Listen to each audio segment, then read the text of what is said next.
Salam sejahtera kepada semua pelajar subjek pengajian moral. Perkenalkan, saya Dr. Marfuah yang akan meneruskan kepada topik 6 ya, berkaitan dengan pemikiran moral ya.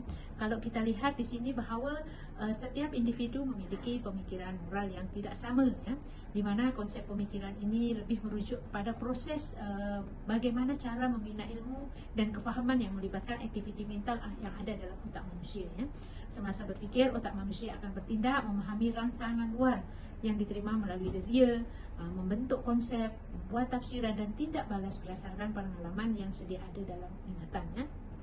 Ini berkaitan dengan konsep pemikiran ya. Selain itu, tingkah laku dan cara hidup seseorang individu itu juga dipengaruhi oleh perkembangan nilai moral yang diterima sejak kecil lagi. Jadi bagaimana dia sejak kecil menerima pengalaman dalam hidupnya ya.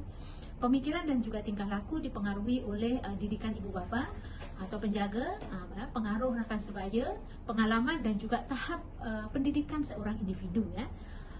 Okey, selain daripada itu kita boleh melihat aliran pemikiran yang perlu kita pelajari ya, berkaitan dengan ini ada 4 ya.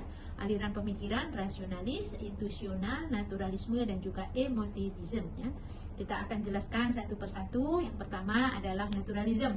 Sesuai dengan nama dia natural, di situ adalah pemikiran yang menggambarkan keadaan sebenar. Biasanya orangnya akan lurus dan jujur dalam menilai sesuatu ya. Yang kedua adalah emotivism, di mana ia lebih merujuk kepada perasaan ya, emosi ya, objek atau situasi yang mana dapat membangkitkan perasaan gembira ataupun sedih ya, sebaliknya ya. Yang ketiga adalah intuisional, di mana ia memandang tepat kepada sesuatu. Intuisional merupakan satu proses melihat ataupun memahami secara sesuatu itu secara intelek. Dan yang keempat adalah rasionalis, rasional ya, yang boleh diterima oleh akal fikiran ya, di mana ia menyoal hakikat atau sebab wujudnya sesuatu keadaan ini melalui pemikiran yang boleh diterima oleh akal ya. Okey, sifat-sifat pemikiran naturalisme, kalau kita lihat di sini, di antara sifat-sifatnya adalah hidup mereka dalam keadaan yang tertekan karena terkongkong, ini natural ya. Dia biasa berpegang kepada prinsip hidup yang tidak begitu bebas karena dia terkongkong ya, menyebabkan dia tidak dapat mengeluarkan pendapatnya. Karena apabila mereka mengeluarkan pendapat, dia akan merasa takut pendapat tersebut tidak boleh diterima ya. Ini sifatnya ya. Kesannya sentiasa merendahkan diri ya, kurang berinteraksi dengan orang lain, tidak memiliki pandangan sendiri dan juga suka bergantung dengan orang lain serta membantutkan usaha lah dalam mencapai kesempurnaan sebab dia tidak dapat memberikan pendapat lah untuk memajukan sesuatu ya. Seterusnya pemikiran emotivism, sifat-sifatnya biasanya ia lebih berdasarkan kepada perasaan ya. Objek atau situasi akan membangkitkan perasaan sama ada perasaan gembira ataupun sebaliknya ya.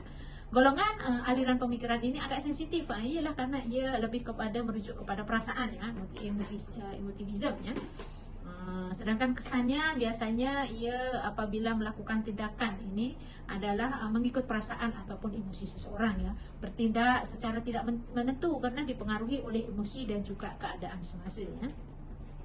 Okey, seterusnya adalah pemikiran intuisional ya, di mana ia berasal dari istilah Latin intuere ya, yang bermaksud memandang tepat kepada sesuatu ya.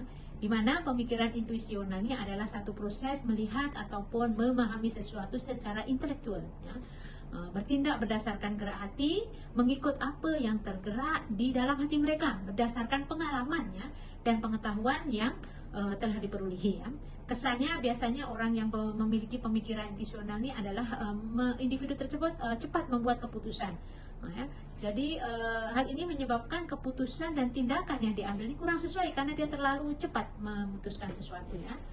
Ini yang terakhir adalah pemikiran rasionalis ya, di mana sifatnya berpegang kepada kemunasabahan sesuatu ya, menyoal hakikat atau sebab-sebab wujudnya sesuatu keadaan ya, di mana golongan individu ini akan menggunakan pemikiran dan juga keakulan dalam menyelesaikan permasalahan, bukan sekadar pengalaman.